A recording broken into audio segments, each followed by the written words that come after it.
Welcome back, everyone. We've finally made it. After what feels like a decade of walking, battling ORCs, and dealing with Frodo's questionable life choices, we've reached the grand finale, The Lord of the Rings, The Return of the King, or as I like to call it, the movie that refuses to end. This movie has so many endings, you'd think Peter Jackson was trolling us. Just when you think it's over, bam, here's another scene. Like, are they trying to break a record for most false finales? Did Frodo get lost again, and we have to wait for him to catch up? Anyway, let's jump in. We kick off with Gollum's origin story, because we definitely needed to know how he became that creepy little ring junkie. Spoiler, he murdered his buddy over a ring, got really into cave living, and developed a skincare routine that clearly didn't work. Ah, Gollum. Living proof that one bad decision can really mess up your whole aesthetic. He's like, murder for the ring? Sure, my glow up can wait. Meanwhile, Frodo and Sam are still on their never-ending road trip to Mordor. At this point, Frodo's gone full Gollum-like. He's clutching that ring like it's his last piece of pizza, and getting all moody and paranoid. And Sam, poor,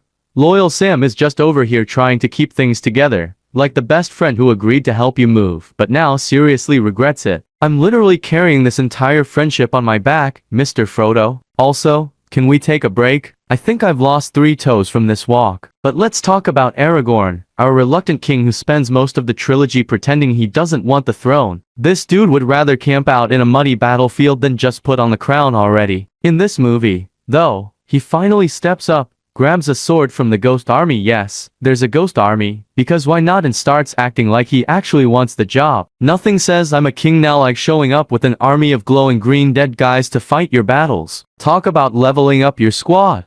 And then there's Legolas. Oh boy, this elf goes full action hero in this movie. He rides an Oliphant like it's his personal skateboard and shoots arrows like he's in an archery Olympics. At this point, Legolas is less of a character and more of a cheat code. He's basically like, Gravity, never heard of her. Seriously, he's just showing off now. Meanwhile, Gimli's in the background counting kills and being short. Someone give this dwarf a participation trophy. That still only counts as 1. Sure, Gimli, but did you surf an Oliphant's trunk while decapitating ORCs? Didn't think so. But the real MVP of this movie, Eowyn, our girl, takes on the Witch King of Angmar and wins. She delivers the most iconic line in the trilogy, I am no man, and then stabs that dude right in his undead face. Finally, someone who gets stuff done around here. Frodo's been dragging his feet for 3 movies, and Eowyn's like, step aside, I got this. Honestly, she should have been running the show from the start. And now, the part you've all been waiting for, the battle for Gondor. You know it's going to be epic when Gandalf shows up on a horse and starts whacking ORCs with his staff like a medieval Jedi. We've got catapults, trolls, flaming boulders, and the ever-charming Denethor, the world's worst steward who decides to set himself on fire instead of helping. Because why try when you can just not? Denethor's like, if I can't rule Gondor, no one will. Also, fire seems like a good idea right now, classic leadership. And after all that, we finally get to the end. Frodo and Sam reach Mount Doom. Gollum shows up for his final act of sabotage, biting Frodo's finger off like it's an appetizer. Then, just as Frodo's about to fail completely and claim the ring for himself, boom, Gollum slips, falls into the lava, and melts away like an evil marshmallow. That's right, folks. After all of that, the hero of the story is gravity.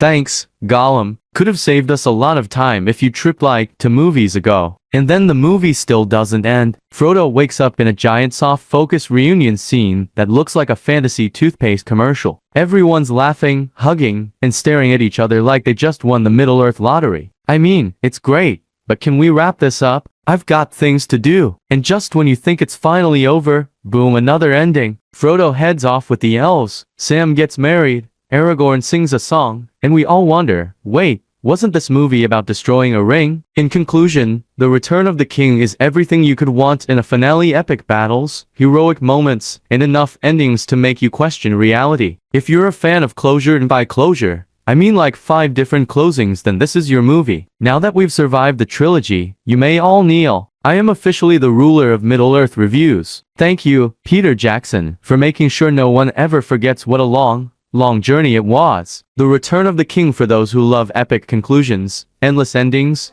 and the satisfaction of seeing evil defeated by the power of stairs.